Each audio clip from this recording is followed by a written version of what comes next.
Speaking of B pluses, that's where Trevor went with the Houston Texans. See, I would probably go A here because they got shiny objects.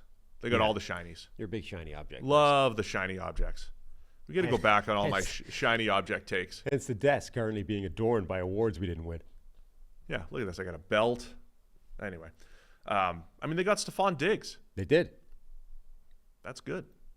They loaded up at playmaker. I love that for Houston. So Stephon Diggs in, and then Jonathan Grenard, who's coming off a career year. They lose him in free agency, but replace him directly with Danielle Hunter. A little bit more money than Grenard got. But, yeah, I like what Houston is doing because we're into year 2 of C.J. Stroud, and they're making some big moves. Yeah. I think the only question is cornerback. Now, the biggest question, maybe cornerback opposite Derek Stingley Jr. Have they done enough there between Jeff Okudah coming in, C.J. Henderson, Kamari Lassiter in the draft? But love what Houston's done this offseason. They're the flip side of the conversation we were having earlier, where they're unquestionably better now than they were at the start of the offseason. But the question is the process the right one? And by that I mean like they've gone quite aggressively win now versus maybe the future. It's not like they mortgage the future to do this, but you don't tend to see teams as new on the scene in terms of being contenders. Like right now, I think everyone thinks the Houston Texans are not just a playoff team, but they want to make some noise. Like they want to win a Super Bowl. So you don't tend to see teams so new to that conversation push as many chips into the middle of the table as the Texans did this offseason with Danielle Hunter and Joe Mixon and Stephon Diggs.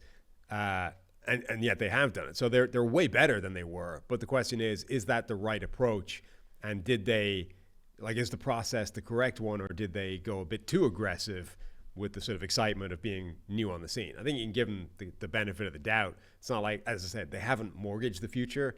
None of these are necessarily bad moves long term. I mean, the Diggs thing is literally a 1-year rental because they've reworked his contract already. He will be a free agent at the end of the year. It's not even a question anymore. That's the one move, but like what they gave up for Diggs, even if it's a 1-year rental, it's fine. Never got to the bottom of why they did that, the Diggs. They chopped a year. Yeah, well, they got rid of multiple years, I think, off the back end of his deal. Not sure exactly because it doesn't affect comp picks or anything like that. But look, it's me. I always start with QB. Is the offensive line good enough? And then the receivers. I think we've seen that the offensive line, particularly in any sort of Shanahan scheme derivative, looks good enough no matter what is on paper there. Houston's going to be good enough there. And now our friend Bobby Slowick has a Stephon Diggs to work with, to go with Nico Collins, who had a 91.4 PFF grade last year in a breakout season, Tank Dell, who we loved and, loved what he did last year, and Dalton Schultz, who has become a very good, as I've joked, Dalton Schultz is the guy who's always playing with this awesome trio of receivers, just like he did in Dallas. He's going to do it in Houston. And Noah Brown, the best wide receiver 4 in the NFL. Right. Unlocking 5-star potential out of Noah Brown. So the ghost of Robert Woods. From a team building standpoint, that's how I would do it. I would load up at receiver, give my quarterback every opportunity to succeed, and I would do it as early in his rookie contract as possible. So I love what Houston's doing there. Even Joe Mixon, right? So yeah, he's an improvement. They were very inconsistent running the ball last year. There were times when Devin Singletary ran the ball pretty well, but Mixon's I think you know what you're going to get with Mixon, right? Kind of Thomas Jones plus.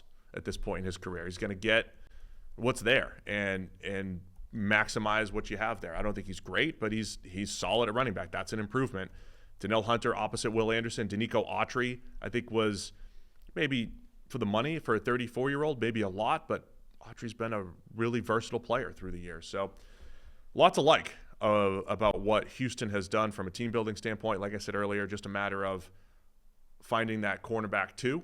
Yeah, and they've thrown a few darts at that as well. Yeah, they've done a pretty good job of that. I think they added the reclamation projects in terms of former top 10 draft picks, Jeff Okudah, C.J. Henderson, but they also bring in Kamari Lassiter, like one of was their top draft pick. Was that their first pick?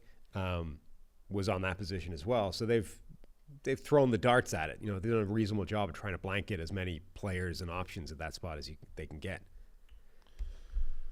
All right. I would give the Texans an A. Trevor goes B+. I'm giving him an A. I'd be okay with A. Because they got all the good stuff.